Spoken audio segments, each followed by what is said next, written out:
Hello, my friends. My name is Darren Gerdes. I'm just a professor trying to help provide context in the war in Ukraine. Today is Friday, April 26, 2024.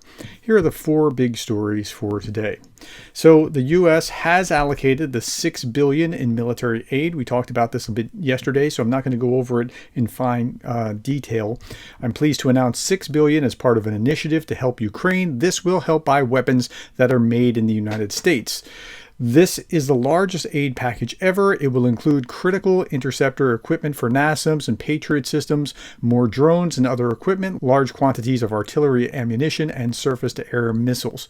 Let's look at this a little bit here. Additional munitions for Patriot SAMs, additional munitions for NASAMS, and equipment to integrate Western air defense launchers, missiles, and radars with Ukraine's air defense system. So that'll go pretty quick because that's expensive stuff, but it's also the kind of things that Ukraine needs in order to not have things repeat like what happened this past month. Okay, big story number two. The media, U.S. hopes ATACMS delivery will push Germany to send Ukraine Taurus missiles. Now, I've speculated about that, but here they're talking about that in the Kyiv Independent. Washington is hoping new deliveries of long-range ATACMS missiles to Ukraine will push Germany to finally send Taurus missiles to help Kyiv. Ukraine has received other long-range missiles, such as the Storm Shadow from the UK, French-made Scalp, and it was reported on April 25th that the U.S. had secretly sent more than 100 long-range ATACMS to Kyiv last week. New York Times, quoting another unnamed U.S. official, said it was these missiles that struck the airfield in Zhankoy. By the way, thank you to the reader that pointed out how to pronounce this word. Zhankoy is Zhankoy, if I understand correctly. Thank you. In Russian-occupied Crimea on April 17th.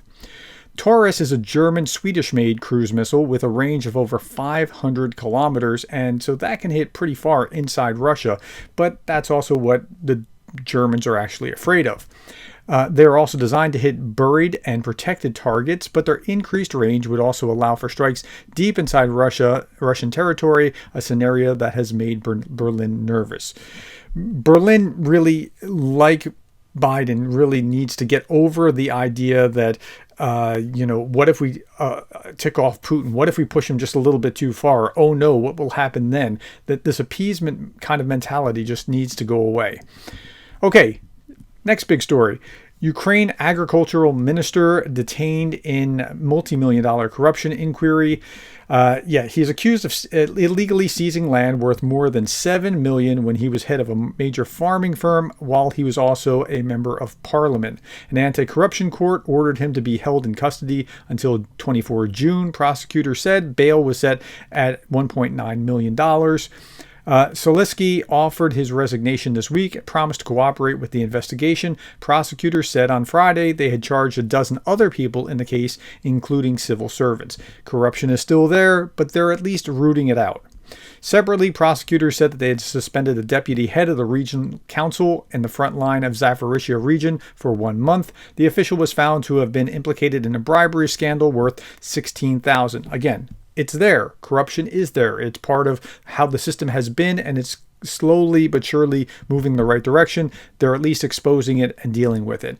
Not to be outdone, I talked about this morning. Wild revelations from Vladimir Oshenkin's sources on Timur Ivanov's role in Yevgeny Prigozhin's rebellion and demise. I talked about that in this video, the Daily Brief this morning, for about 4 or 5 minutes right near the end. It is absolutely amazing. I want to see more facts, but if what he describes here has happened, it puts a lot of the pieces together. Go see this video if you have not seen this already. Okay, big story number 3. It's actually a 3-part story with Trump. Supreme Court hearings on Trump's immunity claim are going on in the Supreme Court. And here's what CNN is talking about with this. The Supreme Court appears ready to reject former President Donald Trump's claims of sweeping immunity in the federal election subversion case, but also signaled during oral arguments Thursday that his trial could be delayed until after the November election. So they may or may not pick it up, and if they do pick it up, it may be after the election's already happened. But what's going on with it. The process could take months, raising the possibility Trump could be reelected before a trial, making the blockbuster case go away. Smith has urged the court to prevent Trump from delaying proceedings, which has been essential to the former president's overarching legal strategy. Okay, so with this, what's actually going on? So I can see both sides of this.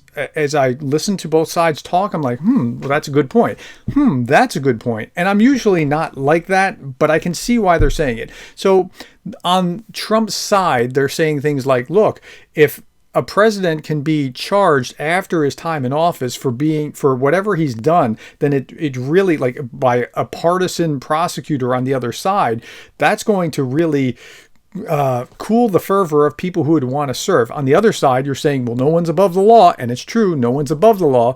No one should be under the law either, or, being persecuted by the law either. So simultaneously, both things are true, and we have to find out how the Supreme Court's going to rule. They may just kick the can down the road, and I think that's probably the most likely outcome of this right now, is that it'll be just pushed down the line.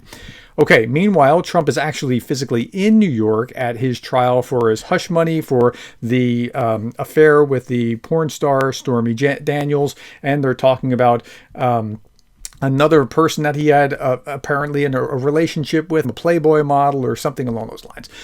He's there physically in New York for that, while the other Supreme Court case is going on. But the bigger problem for Trump is actually what's going to happen at the polls, I think. Newsmax host confronts Trump press secretary about the problem the Trump campaign has with Nikki Haley voters. So I watched this interview. Clearly, Nikki Haley voters, like, Nikki hasn't signed on and said, I am supporting Trump. And her voters are very much of that mindset. Clearly, Trump still has a Nikki Haley problem. 17% is a significant percentage of the vote in the GOP primary in Pennsylvania for Nikki Haley. And if you want to look at some of this, percentages of voting against Trump enclosed, that is, GOP only, that's Republican only, primaries or caucuses, 15% broke against them in Idaho, Oklahoma 18%, Tennessee 19.5%, Utah 44%. Even after Haley dropped out, in Florida, 19% voted against Trump, 24% against Trump, 22% against Trump, 18% against Trump, Pennsylvania, 16.5% against Trump. So he has to somehow draw these people back. Now, I don't know if the change in Ukraine strategy, allowing them to vote on that, is part of that strategy, or if that's just happening simultaneously, but that could be what was motivating it. It's really only going to matter. Like, I still have my Nikki Haley sign, and I might be in that camp of voting for Nikki Haley myself come the general election. Again, it's only going to really matter in certain states. I live in a state where there's going to be, 300,000 or more people voting Republican beyond me. It won't matter a dime's worth of difference, but I still may very well vote for Nikki Haley just as a protest. And if you're in one of these blue states, if you're in Nevada, Arizona, if you're in Wisconsin, Michigan, Pennsylvania, North Carolina, or Georgia, it will really matter. These states that you see here are going to determine the next president of the United States. In others, like if you're in Texas, it's safely Republican. If you're in California, it's safely Democrat. And it won't matter because we know how many electors are going which way, one way or the other. But in these swing states, it will actually matter significantly. Okay, so Trump has that electoral problem on top of his court cases, and that's where we are with the 4 big stories for today. Thank you for your time. Thank you for the likes, the shares, the subscribes. Thank you to my patrons, and thank you for being the kind of person that cares about Ukraine.